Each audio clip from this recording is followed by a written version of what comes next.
We've been working with AI with our software vendor on the custom side of things to really work on pushing information in to learn everything to make sure that things are accurately coded for every piece of for every product that's coming in when it comes to that tariff code. And it's become and AI is going to be a game changer when it comes to this because it is becoming so complex when it comes to the tariff schedules of bringing product in. um, and as the courts work through things, there may or may not be rebates coming back to the importers down the road.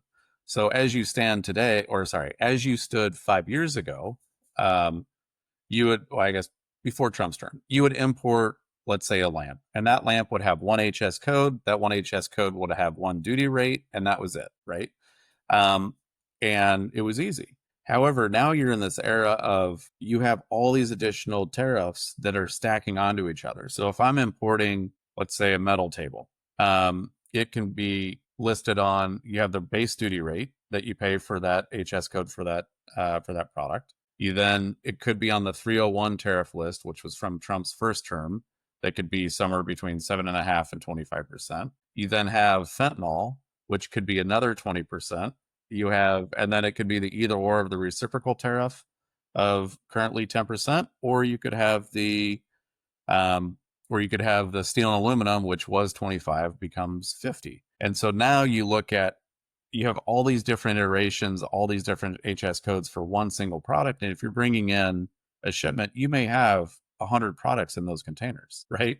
And so making sure that you're using AI to capture all the rates, all the codes correctly is critical. But then on the flip side, we have in the court system that it was ruled that anything that Trump had declared a national emergency to use a tariff increase was overextending his authority, right? Which then there was an appeal and they're currently at a stay. But, you look at as we move forward and you have, hundreds of thousands of shipments that are coming in every day that are clearing freight.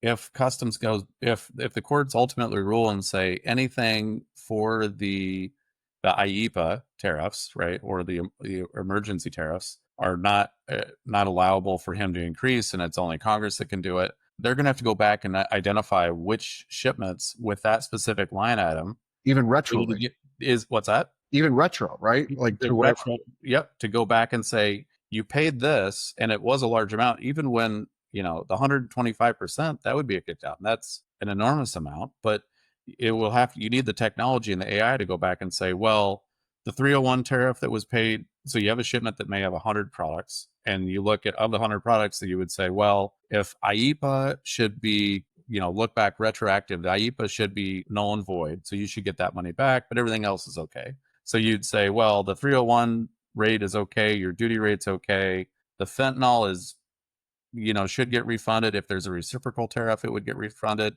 And the way it works, it's either or reciprocal or steel and aluminum. But if there would be a thing where you'd say the fentanyl would get refunded, but the steel and aluminum, that's under a different classification as to why the tariffs went up, that you would not get a refund on that, right?